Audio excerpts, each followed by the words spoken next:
আরে দাঁড়াও, তোমাদেরকে কোথাও যাওয়ার দরকার নেই, তোমরা শুধু আমার কথাটা শুনে যাও।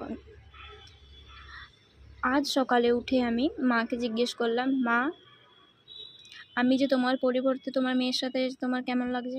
মা বলছে তুই গেলে তো আমার ভালোই হয়। মা ভালোই হয় বলে দিল। তারপর আমি রেডি হতে আরম্ভ করে দিলাম। কোথায় যাচ্ছি অবশ্যই জানাবো। এই যে রেডি হয়ে গেলাম, থাকো ভিডিওর সাথে, লাস্টে দেখতেই পাবে একটা বড় জায়গাতেই যাচ্ছি। যেখানে যাচ্ছি প্রথমে আমাদের বাড়ির গোপালকে প্রণাম হাই, করে আমার নাম নিলাম। সূচনা। তারপর ওই যে তোমাদেরকে বলেছিলাম মনে নেই একটা মন্ত্র, ওই মন্ত্রটা বলতে বলতে বেরোতে হয় বাড়ি থেকে। তো ওটা বলতে বলতে আমি বেরিয়ে পড়লাম বাড়িতে। আচ্ছা জানো তো, আমি বিশ্বাস করি বাড়ি থেকে বাইরে বেরোলে কিছু কিছু মানুষ আছে যাদের মুখ দেখলে যাওয়াটা খারাপ হয়। তাই মা আমাদেরকে ছাড়তে এসেছিলো গেট অবধি, যাতে আমাদের যাত্রাটা শুভ হয়। মায়ের মুখ দেখে বেরোবে, সব ভালো হবে।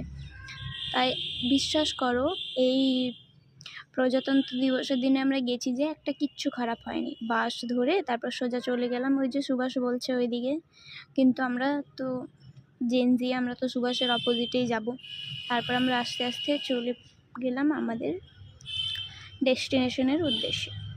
আস্তে আস্তে আমরা হাঁটতে হাঁটতে আমাদেরকে নিতেও চলে এলো আমাদের মামা, যাদের জন্য একটা কাজে যাচ্ছে। আচ্ছা তোমাদেরকে তো কাজটা বলাই হলো না, একটা বোনের প্রমোশনাল ভিডিওর শ্যুট ছিল, তো সেটার জন্যই যাচ্ছিলাম। তো এই যে এনাদের শঙ্কর স্ন্যাক্স, এখানে তাদের তাদের প্রমোশনাল শ্যুট ছিল। আমরা পৌঁছে গেলাম ডেস্টিনেশনে, যেখানে খাওয়া দাওয়ার অ্যারেঞ্জমেন্টটা করেছে।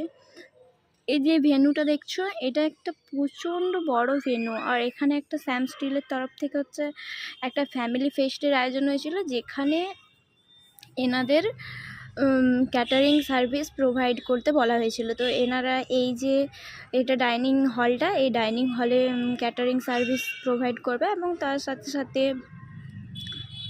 বুফে সিস্টেমও করা হয়েছিল। তাই যার যেখানে সুবিধা সে যাতে সেখানেই খেতে পারে, তার জন্য। এই যে ডাইনিং হলটা দেখছো, খুব বড় ডাইনিং হল ছিল আর অনেক সুন্দরও ছিল।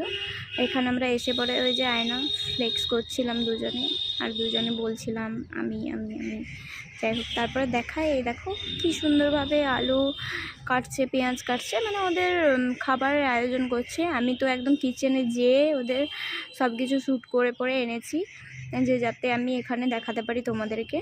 দেখো কত পরিষ্কার পরিচ্ছন্নভাবে সব কিছু একদম পারফেক্টলি হচ্ছে না, কোনো রকম কোনো বেশি যে অয়েল বা কিছু ইউজ করা হচ্ছে সেরকমও কোনো কিছু নেই।